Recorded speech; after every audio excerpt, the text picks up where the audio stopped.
दोस्तों सभी को मेरा नमस्कार। मैं महानंद कुमार आप सबों के बीच पुनः मैं गांधी जी के टॉपिक को लेकर आया हूं और गांधी जी के जीवन से जुड़ी और आंदोलन से जुड़ी बातों को रख रहा हूं।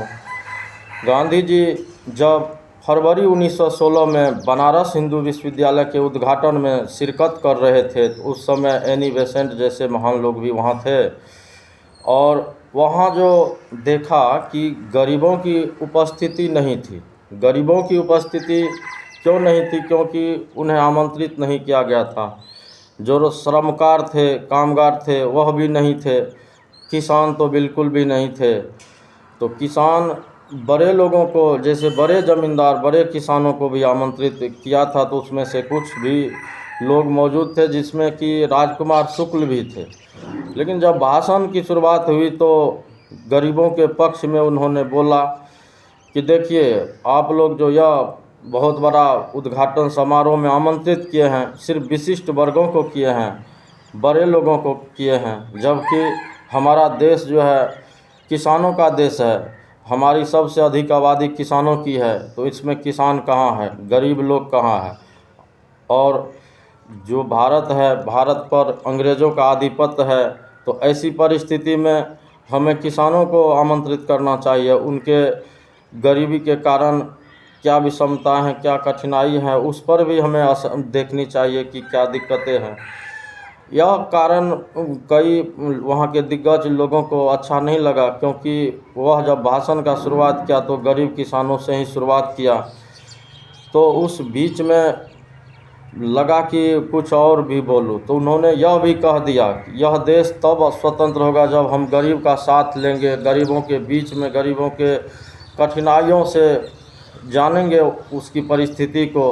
तो उन्होंने कहा कि केवल सिर्फ बड़े लोगों की जमात में आप कुछ नहीं कर सकते हैं, किसान को भी आमंत्रित करना चाहिए, गरीब लोगों को भी आमंत्रित करना चाहिए। परंतु ऐसा वहाँ देखने के लिए नहीं मिला। इसी बीच सन 1916 दिसंबर में लखनऊ में जो कांग्रेस का वार्षिक सम्मेलन हुआ, उसमें भी उन्होंने कहा कि न देश को वकील आज़ाद कर सकते हैं, न डॉक्टर आज़ाद कर सकते हैं, ना ही बड़े ज़मींदार। क्यों? कि यहाँ जो गरीबों की जमात है वही आपको सही मार्ग पर ले जाएंगे, आपको एकजुटता का भाव और संवेदना व्यक्त करेंगे।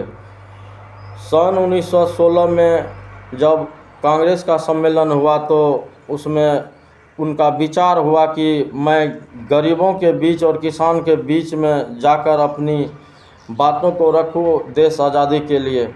तो पहला जो आंदोलन था वैसे 1917 में जो था, चंपारण ही गए थे। राजकुमार शुक्ल के आग्रह पर नील खेती जो करते थे, अंग्रेज करवाते थे भारतीय किसानों से, वहाँ बहुत बड़ी कठिनाई होती थी, क्योंकि 4 मतलब 1 बीघा में 3 हिस्सा जो है अंग्रेज ले लेते थे और बाकी के हिस्से पर किसान अपनी गुजारा के लिए फसल उगाते थे, जिससे बहुत बड़ा प्रभाव पड़ता था। प्रभाव पड़ने का कारण था कि जहाँ नील की खेती होती थी वहाँ दूसरी फसल नहीं उगाई जाती थी।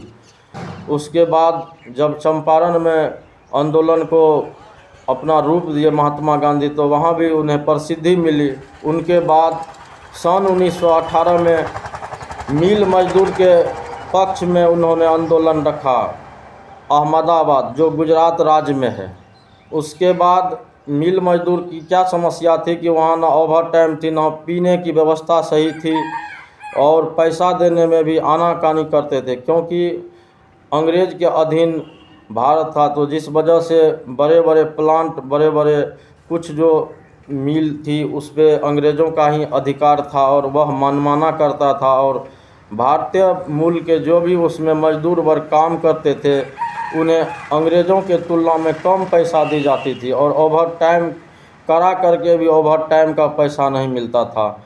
तो महात्मा गांधी पहला जो आंदोलन हुआ वो अहमदाबाद गुजरात में हुई, मिल मजदूर के पक्ष में आंदोलन हुआ। उसके बाद खेरा में भी किसान आंदोलन हुआ, उसमें भी महात्मा गांधी बहुत भारी मात्रा में लोगों को इकट्ठा करके अंग्रेज़ के विरुद्ध वहाँ भी खेरा में भी अपनी बातों को रखा और किसान के पक्ष में जो है अपनी बात को रखे और किसान को जो जबरन कुछ ऐसे फसलों पर कर चुकाया जाता था उससे भी मुक्ति दिलाई। उसके बाद सन 1920 में असहयोग आंदोलन की शुरुआत हुई। जब असहयोग आंदोलन की शुरुआत हुई तो उसमें भी महात्मा गांधी बहुत बड़ी मात्रा में लोगों को एकजुट करके निकलने का काम किया और भारतीय लोगों के साथ मिलजुल कर आगे की रणनीति पर काम किया। इसी टॉपिक के साथ मैं पुनः अपनी बातों को विराम देता हूं। अगला टॉपिक मैं असहयोग आंदोलन पर विस्तार पूर्वक बनाऊंगा। जय हिंद, जय भारत।